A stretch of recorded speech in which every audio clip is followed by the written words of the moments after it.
Hey guys, this is Jess here. I know I've been thinking about some things, and I know everybody else has been too. We live in such a crazy, confusing world, right? Even look at my hair. I mean, like the spikes and the standing up on it, and might as well say enough. But no, don't mind my hair. It's just kind of got a mind of its own most of the time. But I just wanted to say some things because I realize it's a very confusing world. I have some blogs that I offer that are teaching tools for children, so feel free to check those out. It'll be under Jessica Gerleman, and you should be able to find them, I would think. I'll post them. But anyhow, I just wanted to say there's a lot of confusing things going on. So there's some of us that have been raised in strict backgrounds, some of us that had certain experiences, and some of us who just want to express ourselves. So we live in a crazy, confusing time because we have all these things going right, all these things going wrong, but mostly going wrong. And so the things that I want to look at and have you pay attention to is 1, disinformation and sorting through your sources. 2, trying to find a mode of morale and sticking to it to help you feel better. 3, finding a sense of security and learning how to accomplish it and not get like sabotaged. So there's all these different things going on, right? So my thing is that we should be working together as a nation, building prosperity towards one another and helping grow the world into a secure place, something we can all thrive from. So we have all these things going wrong. We have wars starting up. We have a treaty organization, though. Usually with those, there's a war before an agreement. So those are kind of some things you might want to think on is, hey, when will we come to an agreement and why are we okay with it? And it might be one of those things, it might be a good thing. But, it would be better than the losses of war. If it got too far, too bad, and too rough and taking away too much life from the rest of the world and the world itself, period. So my things are situational awareness is so important. Check safety in your areas. If you are not in a safe area, find yourself a safe area. Secure yourself in safe areas and sleep with trusted known associates. Watch your sources, watch your people, because people get desperate now and they'll shed blood just out of the desperate times, and that's actually not the correct way or right thing to do at all. Because for one, when we put on a Christian atmosphere, when we put on a moral code, we are allowing ourselves to grow into prosperity and God's love. So although we may not be religious people, this is a known fact that kindness does better and virtue does better before war and brutality ever does. So we can have violence to the hilt, we can have the brutality, and we can have all of that.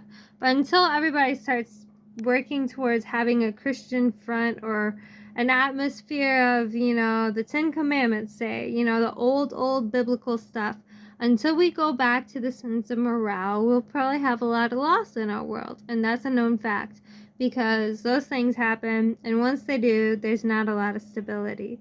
So we might be going into recessions, depressions, and these are things to expect. But you don't want to desperately rob each other. Plant gardens, work together, serve each other meals, help one another, all these different things that make the world go around on the account of love. And the love and the labor of love is so much better than the hatred of it instead. I'm telling you right now, I'm having a hard time coming back from my own hatred. And I'm a good person. I usually put a Christian front up and I put my best foot forward. And that's the way you should carry on in life because it makes you successful. Instead of robbing one another, if we sat down and provided a meal for one another or gave each other a meal, per se, like say for someone that's hungry, there would be no sense in doing that. And there's all this violence now, but who thought better than to put on a Christian heart, to prepare yourself before God and pray, about the things that you need to change, the the miracles that the world needs to happen and not giving up on it. I know I don't look like I pray, but I pray. I'm one of those kind of people that don't like to show signs of being weak, you know? I think we're all like that to a certain extent. We don't want somebody else to come and encompass us over our own feelings. But there's a Christian way to carry yourself about that, when we do, it essentially creates more success, prosperity, stability for us. Whereas, kind of like with the new social ways of relating, there's not a lot of just definite boundaries that kids can look to and find the moral compass and the guidance of something that might be a faith value. So when you create a faith-based system, make sure you test whether it's a myth, true, fact, lie, and if it's a law. And if it's a law, keep it and use it to add to your value and make a decision about it.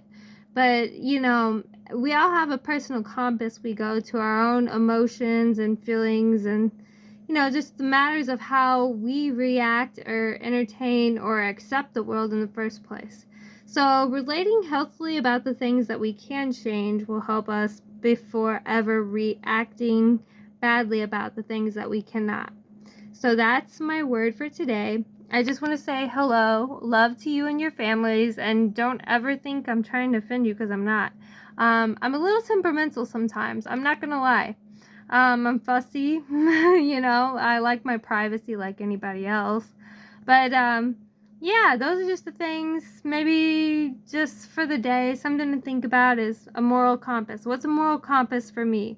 What's disinformation? What should I learn about my world? How can I help myself?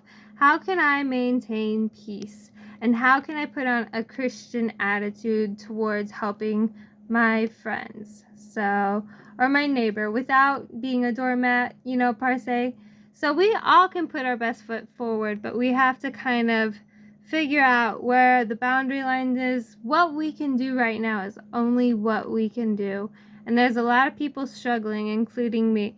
So don't feel bad. You are not alone in your feelings. You're not alone in just, so trust someone enough to tell them you love them, and someone enough for them to, be their trust to tell you they love them too, that they love you. So keep love within your families. Don't murder one another. I know that happens, but try your best to avoid it and do your best, because this is a crazy world and there's a lot of legal ramifications. But take care. Love to you guys and your families, and I wish you all the best in the world. Bye.